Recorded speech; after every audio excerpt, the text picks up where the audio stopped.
everybody. We have something a little different today. We're going to be comparing red dots, reflex sights, and holographics. When many people hear these terms, they instantly think of this infamous sight from the Call of Duty games. But in reality, all of these sights are different.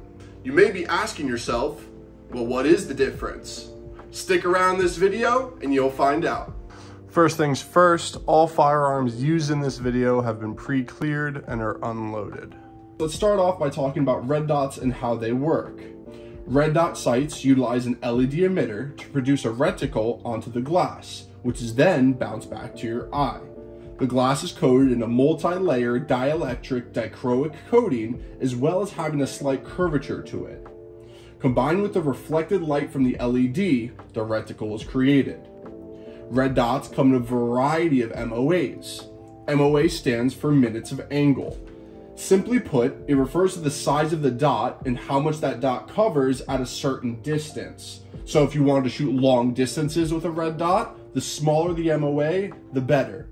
Whereas if you wanted something for close range, quick target acquisition, the larger MOA may suit you best. To me, the main issues with red dots is the parallax distortion that occurs when you're using it, as well as the fact if your sight or glass gets damaged, the sight will no longer work.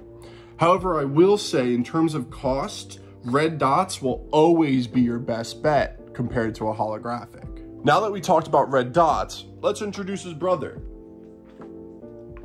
the Reflex Sight.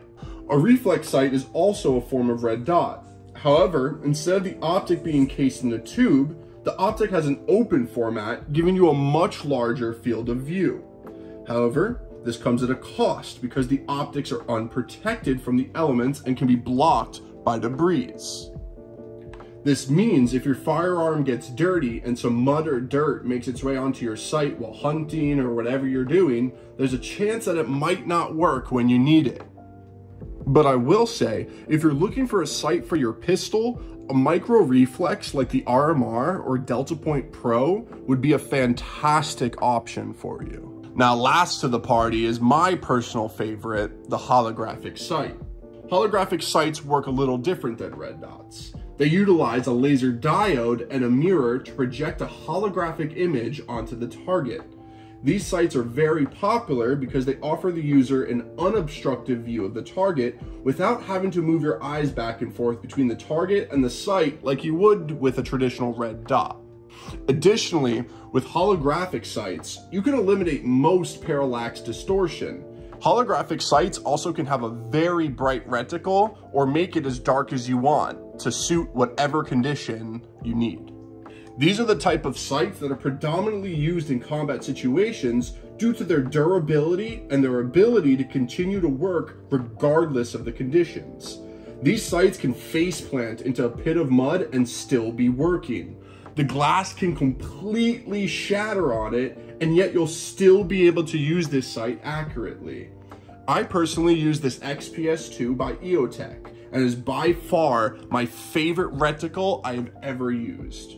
However, they usually come with a pretty steep price tag, ranging anywhere from $450 to $600 for your general EOTech. The only real downside to these is that they're generally bigger and bulkier than your traditional red dot, and due to the laser diode, they require more battery power, thus making the battery life shorter than a red dot. Now that we've covered what the differences between all of these sights are, let's do a quick review on the pros and cons of each. When talking about red dots, they have a very simple design to them, they're generally very lightweight and compact, entry-level red dots are the most affordable option, and they have a very long battery life. But they do have their cons as well.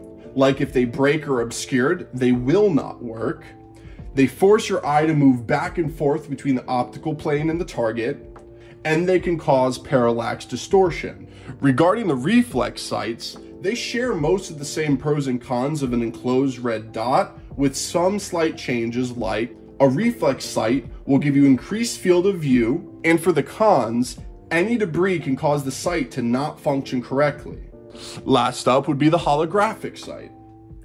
Holographic sights project a reticle directly onto your target, allowing you to focus on the target and the reticle at the same time. They have almost zero parallax distortion. They're fantastic for QCB situations, and they operate if the front lens is broken or dirty. And that's one of the main factors, is that these are a workhorse. These are used and intended for situations where you don't know what's going to happen. However, they also do have their cons. They're much heavier and bulkier than your traditional red dot. They're significantly more expensive than most optics. The laser diode that they have require a significant amount more battery power than an LED emitter, so the battery life is shorter. As you can see, guys, each type of sight has its strengths and weaknesses. In the end, it's really up to you to figure out which one of these types of sights fits your needs most. If you're on a budget or you're a new shooter, a red dot will probably suit you best. However, if you're working in the field and you need something that's more durable and more reliable, a holographic sight may suit you best. Well, there you have it, guys. We hope this video helped you in your decision on what sight is best for you. Let us know in the comments what your favorite optic is. We would love to hear from you. If you enjoyed this video, make sure you like and subscribe because it really does help us grow as a channel. Thank you for watching, guys, and as always, stay safe and have fun shooting.